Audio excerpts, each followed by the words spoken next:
Panalo na tayo. Ayan, nabulol na bigla. Panalo na tayo! This is it. We got our first World Cup victory against no less than the host nation. Di ba sa New Zealand ang World Cup ngayon? My goodness, ang sarap siguro maging Pinoy ngayon diyan sa New Zealand. As of course, masarap talaga maging Pinoy in general. May mga iba nagbibigay ng kahulugan diyan sa mga sinasabi natin. Pero katulad ng sinabi ng nating Pangulo, no? Si Pangulong Aquino, sabi na dati, di ba, usually used to say, ang sarap maging Pinoy sa panahon ngayon. Something like that, no? At talagang yan po ang feel na feels natin ngayon kahit medyo ganyan-ganyan yung wiring system natin. Ang sarap talaga maging Pinoy! Nako po! Ang saya talaga, nakaka-goosebumps.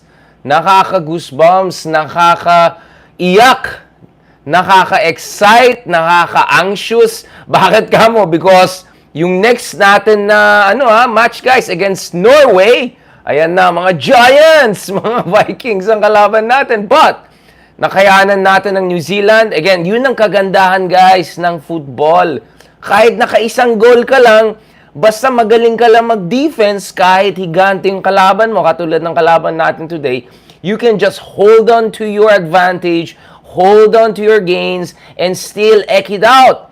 1-0. I mean, that was a very difficult match. Kung tinignan nyo yung, yung statistics, it was like, I don't know, something like 70% possession doon sa New Zealand, lampas sa 14-15 shots on goal. I mean, grabe, sobrang one-sided pag tinignan mo yung possession, yung aggressiveness. Pero nanalong Pilipinas because we made the most out of this few opportunities we had at yung goal natin, napakahirap. Hindi ko mapakita dito kasi ma-copyright tayo, but please check it out dyan. Libre lang ma-check out yan dun sa sa match dito sa match highlights dyan sa FIFA plus FIFA.com. Pwede nyo ma-check for free. The goal was ang hirap kasi it's a cross into the goal area. So andun yung goalkeeper, andun yung tatlong defense, no? At grabe yung talagang, wow, ang galing talaga nung shooting ng ating mga kababayan dyan. I'm so proud of their achievement. Don't worry. We're gonna dig deep into this because I know maraming nagsasabi na itong Philippine team is very foreigner raised heavy or foreign talent heavy, or may mga nagsasabi pa dyan, ito yung parang the other US national team dahil sa because of the fact that dun sa starting team natin, a huge numbers proportion are Filipino or Americans of Filipino background or heritage. Don't worry, pag-usapan natin yan. But this also brings us back dun sa pinaka-sinasabi ko over the past year. Para sa ating mga Pilipino, let's be honest. Let's be realistic. Let's be proud, no? Na itong mga ganitong sports, no? Dun sa mega sports. Of course, hindi ko sinasabi na wag na tayo mag-billiards. No. Hindi siya mutually exclusive. But if you're talking about the big sports, no?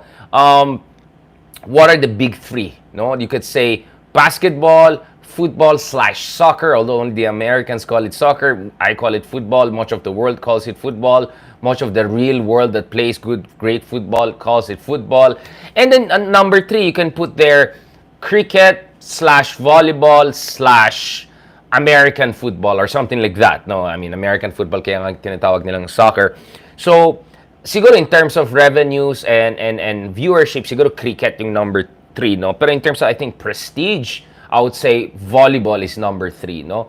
Kitang-kita din natin pag mga volleyball games, World Cup, yung mga hinost natin dito sa Pilipinas, yung level of excitement is really high. So, pag tinignan mo sa mga yan, let's be honest. Cricket, well, we're really out of, forget about it. Wala tayo dyan. Volleyball, yung women's team natin, okay, but, kita natin, medyo hirap din tayo in the latest competitions din, no? At yung male team natin, I don't know. I mean, if they're really competitive because the powerhouses of Asia in volleyball are Japan and Iran, no? And then, pagdating naman sa basketball, yes, we used to be one of the best in the world. I don't know, 1930s, 40s, 50s, 60s, 70s, all the way into 80s, we were one of the best in Asia. Pero aminin natin mga kameta, mga kaidarian, I know this is gonna be controversial. I know marami nagalit sa akin before when I mentioned this. But let's be honest, there's just something about basketball that inherently, but why should I be sorry? Because this is the fact. There's something inherently bias about basketball, and I'm talking about physiological bias. Kung titignan mo, the teams that tend to have a higher average height tend to statistically do much, much, much better. Sa aking palagay, we could have easily become the champion nung 2015, di ba? Nung 2015 na nag-host tayo ng FIBA Asia. At tignan mo, yung nakatalo sa atin na team is a country na not necessarily known for basketball, better known for football or volleyball and other sports, but because mas matangkat sila sa atin, I think that really gave them a lot of advantage, especially sa rebounds, sa center.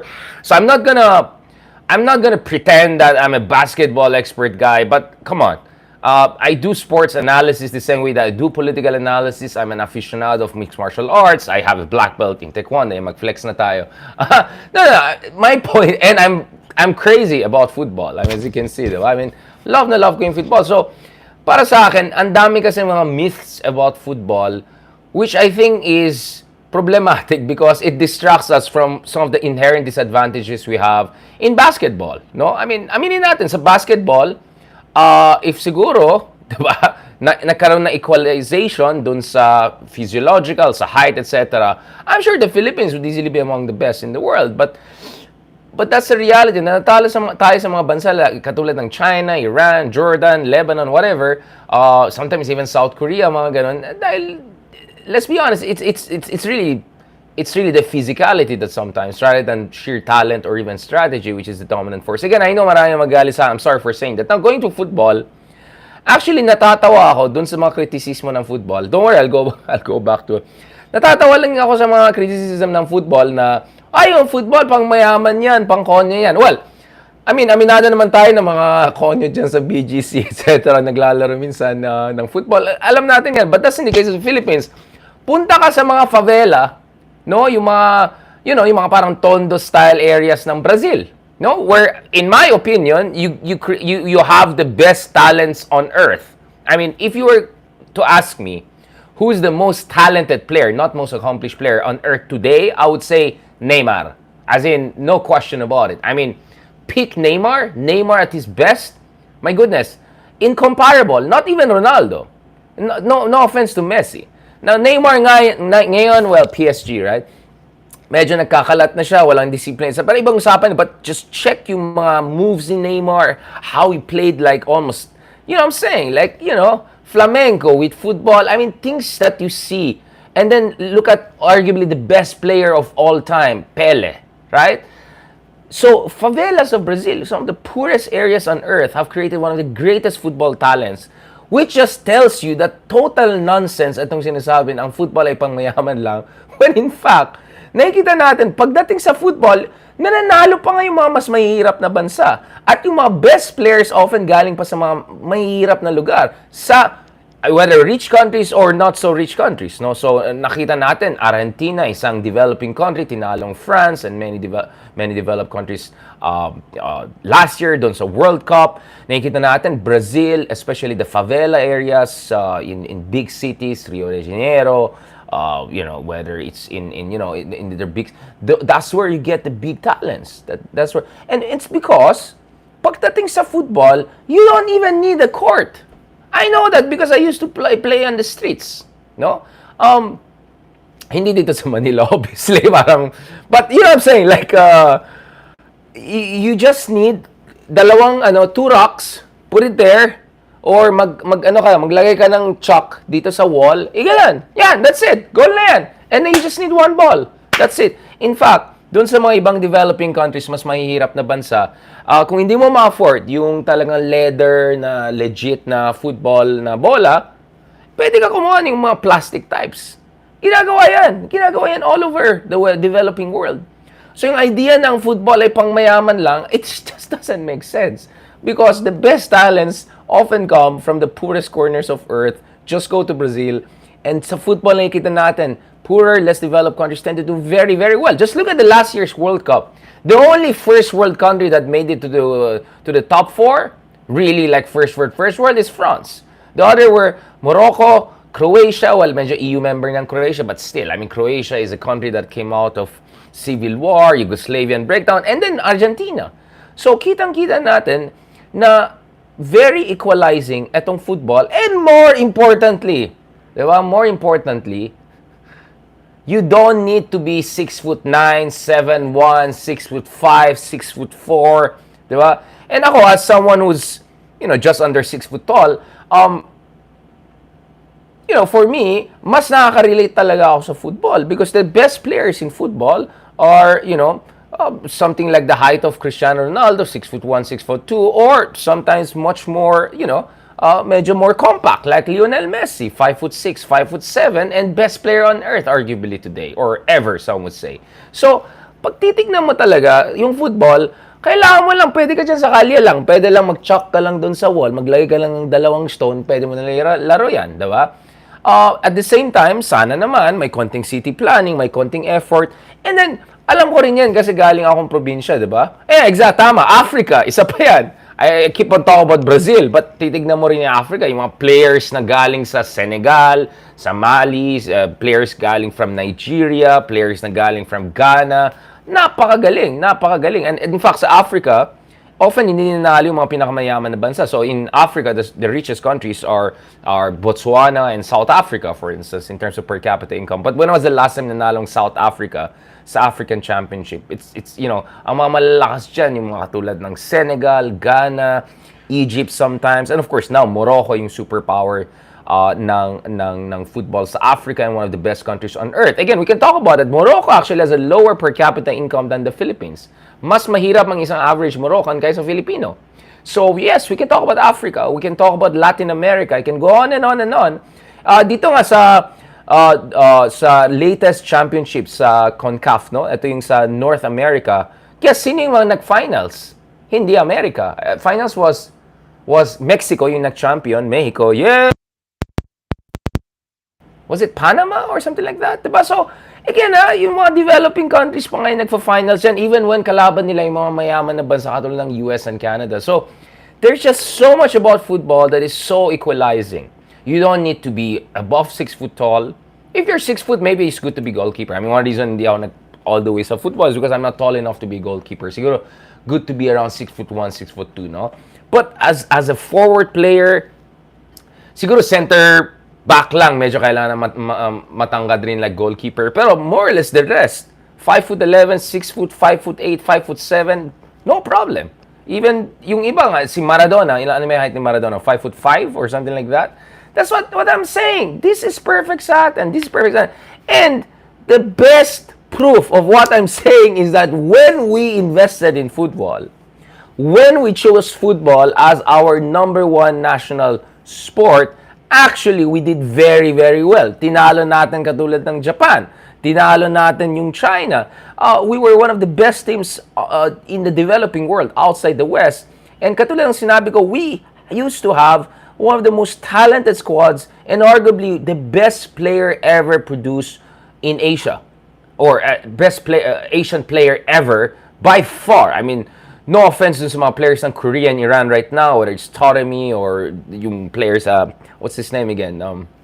Yung Korean players sa Tottenham, Spurs. You know, like, no offense to these guys, no offense to the all-Asian greats, but what this guy achieved, oh my goodness. Paulino Alcantara, forget about it. It's not even close. It's not even close. No Asian player has come anywhere close to the achievements of Paulino Alcantara, no, with his roots in Visayas, Iloilo, if I'm not mistaken. And in fact, today, speaking of, again, yung equalizers, marami sa ating mga best locally, nurtured talents ay galing din sa mga probinsya, sa Mindanao, sa Visayas region. So, go to the Barcelona webpage. Now, if you don't believe me, go to the Barcelona webpage, type the name of Paulino Alcantara, and guess what? It will say that not only is he, no question, best Asian player ever, or Asian-born player ever. Of course, mestizo siya, Espanyol at Filipina, Visaya. But Filipino siya. I mean, so what kung may Spanish blood siya? I mean, this we're talking about Spanish who were in the Philippines. So, Filipino sila. But he actually had the record for the highest goals, until Messi broke it. So until Messi, actually the best player of Barcelona was a Pinoy. Or a mestizo Pinoy for that matter. Right? I mean, look at it. You go to the website, it says, Paulino Alcantara, Iloilo, Philippines, 1896. And then he stayed in Barcelona until 1964. Was the club's top goal scorer with 395 goals in 399 games. Almost 1 goal per game yung average na. It's incredible over such a long period of time before he was finally overtaken by Lionel Messi, right? His characteristic deceptive appearances made him popular with the fans to the point of being the first star of the club in the golden ages of the 1920s alongside Samitier, Zamora, Sagi, Piera, and many more. His ability to hit the most powerful of shots crossed frontiers on the 30th April of 1922 when in a game between España and Francia, he hit a shot so hard that it ripped right through the net. Oh, wow. Parang ano yan, Subasa, Captain Subasa. So he played for the Philippines. He also played for Spain. Medyo flexible back in the day, diba? For many years, which is a topic I'll go back to because we have to talk about the current Philippine national squad.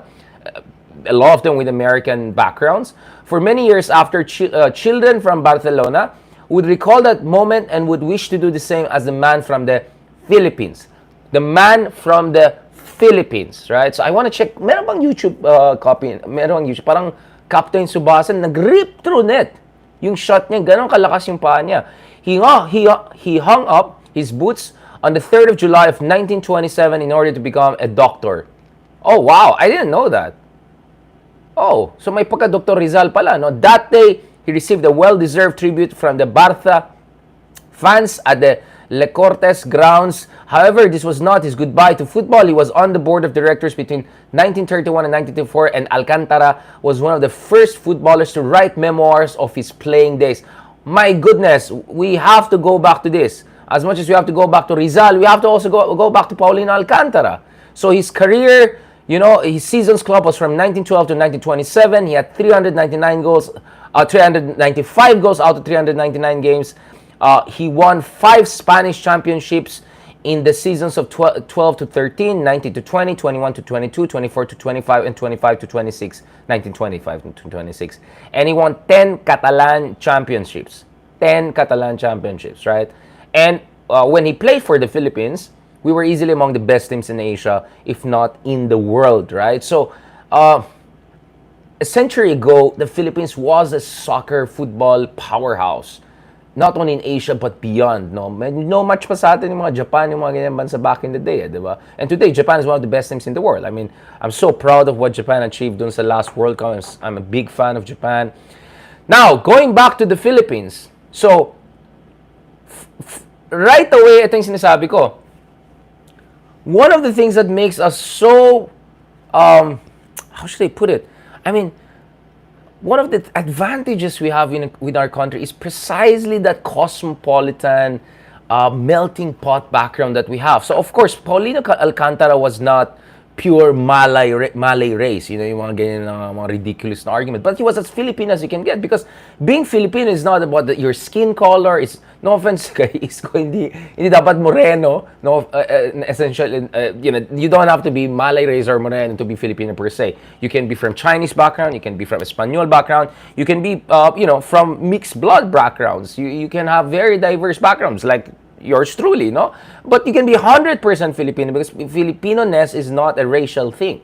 Filipino-ness is so many other things. Being born in this country, being raised in this country, being raised by our culture, being devoted to our country, sacrificing for our country. Look at just a lot of our ilustrados. A lot of them had Espanol blood, Chinese blood in the case of Rizal, for instance. So let's just get rid of that idea of, hindi puro Filipino, hindi ganyan. No. They are Filipino. In the case of Alcantara, he was raised in Iloilo. He played in Europe, but he was also playing for the Philippines. So what? That's just how we are in the Philippines. Now, which brings me to our victory today. I know, sorry if I didn't just focus on just the game per se, because for me, alam niyo naman, I'm always gonna dig deep. I'm gonna look 360. I'm gonna look at many angles. I'm gonna look at what's important for our country. I'm gonna look at the bigger picture, bigger implications, etc. That's how my approach. That's how I do movie reviews. Kung binasa niyo ang aking Oppenheimer critical review. That's how I do football analysis. And by the way, speaking of football, please check out my YouTube channel. Diyan po yung game natin. I played the Philippines sa FIFA 2023. I'm so glad. Ang galing ng Philippine team. To be honest, I'm not being biased. And I more enjoyed playing the Philippine national team and the Women's World Cup than playing the Males World Cup dun sa FIFA 2023. Medyo magaling tayo. I'm not gonna be false humility about it. Kayang-kaya natin, I can defeat the highest difficulty rate sa FIFA, yung legendary level na AI. Kaya natin yan. I can beat them. Pero mas na-enjoy ko when I played the Women's World Cup, and definitely when I played the Philippines. Of course, not to be cheeky, but I played Philippines versus China, and expectation was the Philippines will make it to the next rounds. I had Philippines versus China at quarterfinals. I don't know. Hopefully the Philippines will make it to quarterfinals. And it was a fantastic match. Sobrang fluid, sobrang fast yung players natin. And guess what? Dun sa game natin, sa literally the FIFA game that I played, one of the persons with whom I was able to score goals, because napaka-talented, ang sarap maglaro ng FIFA when you're playing the Philippines especially, was the very person who was our star today, our hero today. Boom! So today we made history. First time lang natin sa World Cup, naka-goal agad, and we held on to our advantage and we won. We won against New Zealand, one of the best teams out there. But more importantly, the host country. Usually, even if hindi ganun kagaling yung host country like Russia sa World Cup 2018, no offense to them, or South Africa, etc. back in there, they tend to do very well. They tend to overperform when they're hosting. Alam natin yan. Sa sports, home court advantage is real. There's really a statistical reality to that. And yet, we beat them by a really, really slim margin. They had 70% of possession, attack. They had 4 or 5 times more shots on goal against us, or at least attacks against us. So if you look at it, this is the beauty of football. You can win it defensively. You should be patient. You should persevere, and you should make the most out of the little openings and little opportunities that you have. You have to really do that. And for me, that's even way more realistic than basketball, because in basketball, back, forth.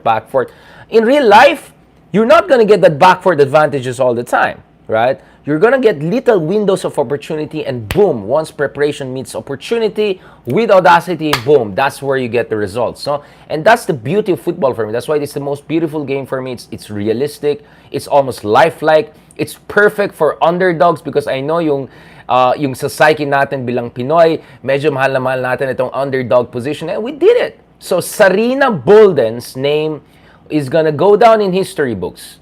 Wow talaga. Not only in the Philippines sports history books, in the World Cup history books, because she's the first person from a country that for the first time debuted at the World Cup and then next score. No, so I'm super proud of what I mean. She's among, of course, everyone at some point had to be the first, but she's among those elite players right now. And grabe. I mean, look at it. Hopefully wala naman sigurong to. Let me just show you the difficult angle from which she goaled. No? So hindi ko mapakita yung video because magkakaroon tayo ng copyright problem. Pero but let me show you just the angles from which, I mean, ang hirap. Like, if you were to freeze it, no, nagkaroon ng cross, pwede niyo panoyin for free, by the way, on I would have given it at best 40-50% chance to be a goal. And yet, she did it. I mean, she's not that super tall, no? Matangkad din yung mga players ng New Zealand, eh. But, wow, I mean, she converted it. And I'm just trying to bring out this one, just to show you how difficult that goal was. Medyo, Ronaldo level, eh. I mean, she didn't even jump that high. Ang ganda rin ng cross, pero grabe yung, yung conversion, eh. Grabe yung conversion. I mean, the ability to convert that was incredible. Yun nga, that's why more realistic ang football, kasi sometimes you just have 1 or 2 chance to convert to goal, at if you know how to make the most out of it, boom, that's it. You can change history, literally, no? And that's what happened here. But di ko malabas. Ito ba yan? Yun, no? Tignan mo naman ang hirap po. So, you have three defensive players there. Three defensive players. Ang layo na yung mga ibang Philippine players. Three defensive players and the goalkeeper. And she beat them all. And look at the angle. She shot it exactly above the head of the goalkeeper. So, napak ganon yung goalkeeper ng New Zealand. Ang galing. I was so impressed by that cross. I mean, now, I saw some comments here and there na sana more reliant tayo on local talent. Now, of course, you can make the pragmatic argument and say, well, if you want to establish the sports, you want to make it more mainstream, you want to achieve really something at the highest levels, go with the best talent you can put together, no matter where they were nurtured, as long as they're Filipino, in every sense of the word. Nevertheless, balikan din natin itong issue na to because a number of articles came out over the past week whereby, not necessarily critical, pero na-point out yung fact na very American talent heavy yung Philippine national team. So let's talk about this. Is that Baguio in the background? Of course. So let's look at this article. So this article, medyo controversial for me. So side by side, yung US uniform, US is of course double champion, defending champion, best team on earth right now. A lot of that also has to do with government support, anti-discrimination legislations, and of course the infrastructure and the diversity pool of talent, including a lot of people from diverse background, including Latino background, of course, playing in the US, but not only them. No, so I don't know if this article was implying that we're like B team of US or something like that. I don't know, but so Mark Mangone would send the DMs after mundane days at his telecommunication job in Michigan. Sophia Harrison received her on Instagram 20 and found it a little sketchy. She was a freshman at Slippery Rock University in Pennsylvania. Manguna was a self-described, I hope I get hopefully tama, Manguna? Yeah. Random dude who spent idle time message boards until the Philippines Football Federation gave him a title. So so dito sa article na yan, makikita niyo yung opening lines, no? Whereby inexplain how the recruitment process came together and how the current Philippine national team came together. No, so very heavy, of course, yung presence ng US-raised talents. But if you look at these individuals, a lot of them, if not vast majority of them, were raised in Filipino households. Let me just.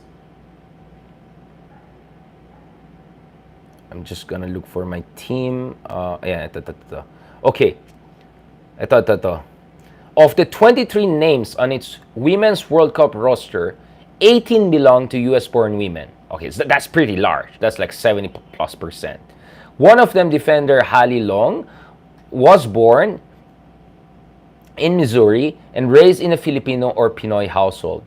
Olivia and Chandler McDaniel, a sister duo from California, joined Long and teammates from Washington, Ohio, Texas, Virginia, and Connecticut, and other states. Other US-born players include Kiara Fontanilla, Kaya Hota, Alicia Barker, Reina Bonta, Malaya Cesar, Jessica Cowart, Dominic Randall, Tahani Anis. Yan, Tahani Anis, ang galing niya dun sa FIFA, parang siyang Messi on the side. Ang galing niya maglaro. Riley Bugay, Carly Frilles, Isabella Pasion, Katrina Gilo, Serena Bolden, Isabella Flanigan, and Quinley Quesada.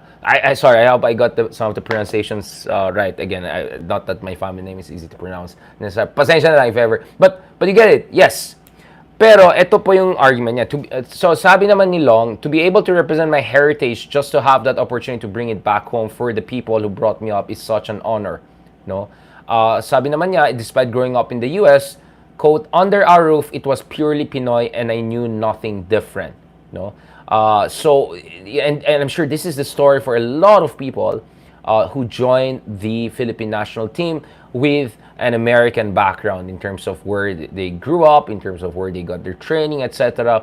Because the US has arguably the best or one of the best facilities and infrastructure and cultures for women's football. Not necessarily for men's football yet, but for women's football. So, yeah, I mean, you can make that argument that, of course, sana mas marami from Philippines, etc. But there's enough mixture. There are also some really good Filipino players there who were raised in the Philippines, not in US or abroad, who were there. I get it. So there's enough mixture there. But my point is, sobrang tagal na kasi napabayaan etong football sa Pilipinas. Dahil nga dito sa, I don't know, yung ibang focus natin sa buhay, including yung basketball. I mean, I'm not against basketball per se. I'm just saying, sana naman, di ba? Focus naman tayo dyan sa mga ibang sports kung saan talaga may pag-asa tayo to make it to the best teams on earth. Again, of course, my best wishes to the Philippines dito sa upcoming FIBA World Cup because we're one of the co-hosts. Yes, of course, 100%. But as I said, I just want to be realistic. If you want to really see the Philippines performing at the highest levels, look at football. Because sa football, even if medyo bata-bata pa, no, yung investments natin or reinvestments natin after long decades of neglect, some would say century of neglect, look at yung ROI mo. Ang taas ng return on investments mo. Kumpara mo naman dun sa basketball, yung level of investments, emotional, financial, logistical, political even, investments sa basketball, ano tingnan mo yung return sa atin?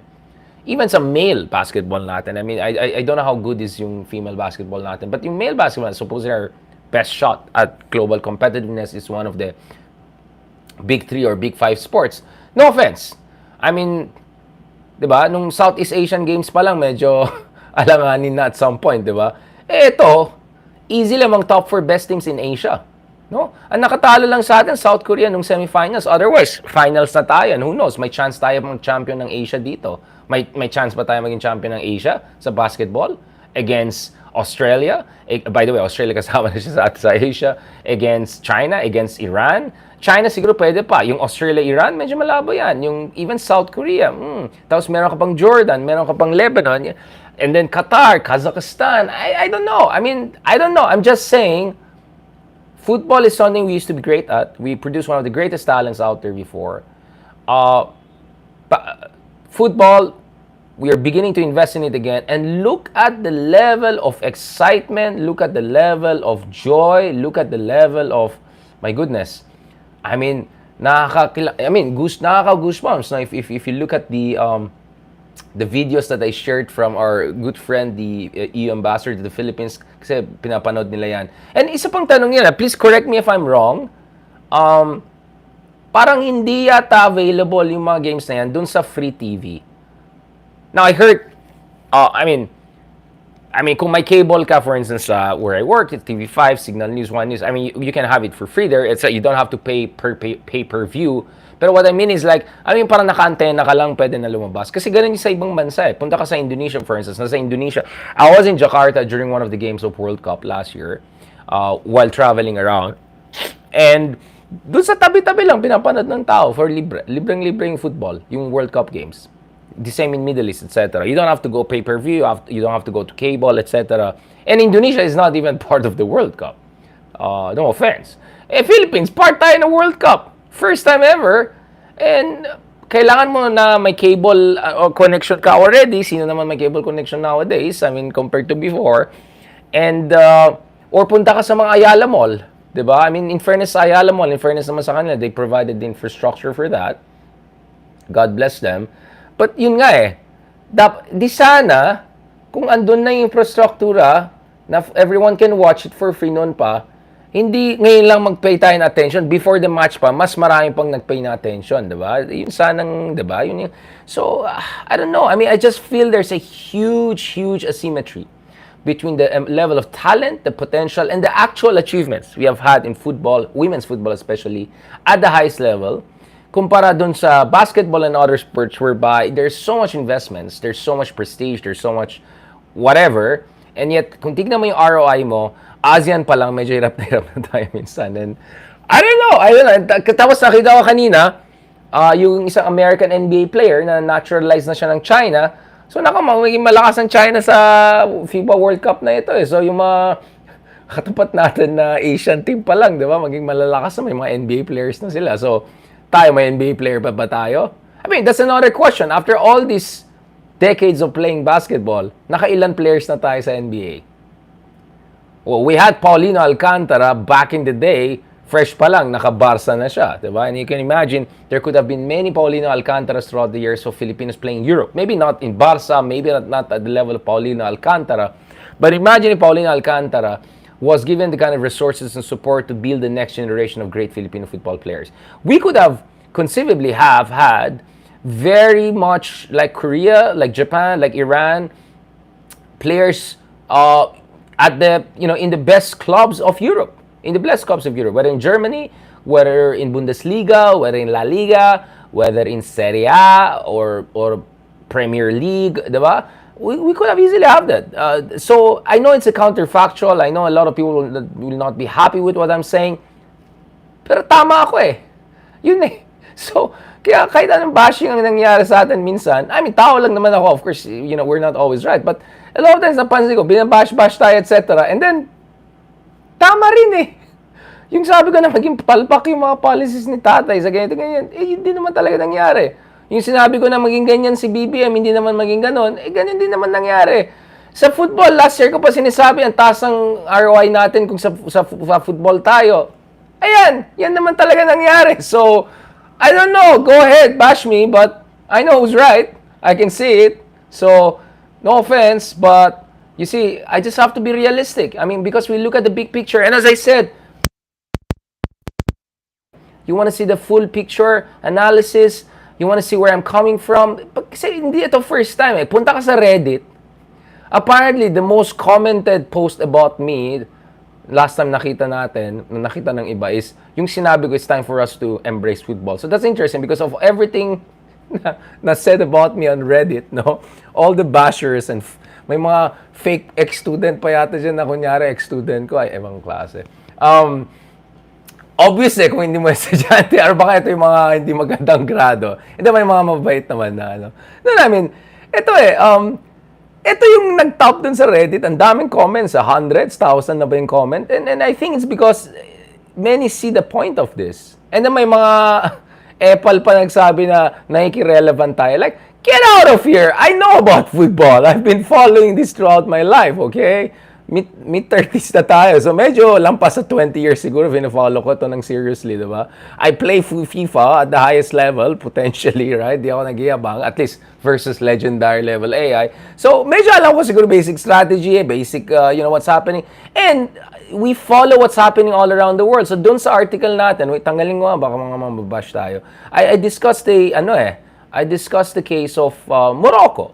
Right? A country that actually is not a wealthy country, even lower per capita income than the Philippines, but with strategic investments in their youth clubs, in their women. Yung women's team na Morocco, napakalakas din. African champion. And also by bringing in foreign-raised Moroccan talent, whether from Netherlands, from France, etc., and España, they were able to put together a fantastic, inspiring team, no?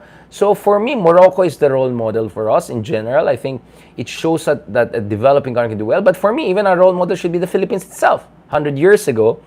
And if not only for American colonialism and American influence, etc., I don't think we would have been so hung up on basketball. Because if you look at our neighbors, Indonesia, Malaysia, etc., football ang number one sa kanila lahat. All our neighbors, football ang number one. Almost. Or baseball and football, siguro in places like Japan. But tayo lang basketball. And like, okay, I appreciate it. I mean, there's nothing wrong with basketball. But, come on, guys, come on. Talagang, eto talaga eh. Football of the big five sports of cricket, volleyball, basketball, football, and American football. If you can look at of five big sports, team big sports, feeling ko sa football talaga, taas talaga ng potential ng Philippines. But then again, for now, let's not get ahead of ourselves. We have one more match versus Norway. If we draw that, and then sa kabila, the result is not so good. So let's say Switzerland also wins. Ano ba yung result ng Switzerland versus Norway? Right? I mean, let's just hope Switzerland wins also the other games, beats both New Zealand or Norway or something like that. And then even if we draw lang with Norway, we get 1 point out of that. By the way, may draw rin sa football. Hindi katulad ng basketball, there's just gonna be one winner. Hindi siya zero-sum. You can just draw and you can still make it to the next level. So if we draw the next game, let's say even 0-0 with Norway, there's a chance we make it to the next level. And that would be the amazing story because first time in World Cup, nakapunta na kaagad sa playoffs, which is a big, big deal. and the rest could be double history. So let me just say this again. I'm so proud of our Filipina courageous women. I mean, always when you have pains and frustrations about country, mga kababayan talaga natin, panalo. No offense sa mga but let's be honest, I mean, we have amazing women. And once again, they have made us proud. I'm so happy about this result. I hope to see more Filipinos gathering not only in malls, but at home, in stadiums, in streets, cheering our team. And may this be the beginning, God willing, inshallah, of a new era of success for Filipino football. Not only our women's football, but Filipino football in general. Because the Ascals, they had good potential. Pero push pa. Because the male football world is ibang level din kasi yan eh. But this is good. This is a great start. And we're seeing also more and more equalization between female football, women's football and male football, with more advertising money, with more investment, with more equal pay push. So I'm glad we're moving into a new era in the best way possible. And yes, katulad sabi ni Pinoy, back in the day, ang sarap maging Pinoy sa panahon nito. Huwag niyo nang tanungin yung yung Sona yesterday. Joke lang. Mahaba yung mga sinabi natin. Ang dami ko na sinabi na I'm losing voice. But I'll keep it there. Thank you very much. I really appreciate it. Please, huwag kayong magalit sa akin. Alam ko marami sa inyo ay football fans. Oh, by the way, question. Alam niyo ba saan makakuha ng yung uniform ng Philippine football team? Nakita ko may Adidas sila na purple eh. Oh, or check it out for yourself. Let's show support. Nakita ko meta color na meron sila na Adidas. Pero yun lang, for size natin mga lalaki, pwede ba sa atin? Just to show support, no? Sa Philippine team. I'll be more than happy. Kasi yung football na bola ko, Philippines yan eh. National football team yan. So I'm very happy of that. But let's see. Let's check it out. Yun nga, I'll check natin sa mga Adidas natin or Shopee. Check natin sa Nike or what. Adidas yata, if I'm not mistaken. Yeah? Let's check it out. Thank you very much again sa lahat ng mga sumusuporta sa atin. I really appreciate it. Wala naman nag-comment. Wala pala nag-appreciate dito sa space. Dito na lang tayo sa kabila. Wala naman pala nagmamahal sa atin dyan.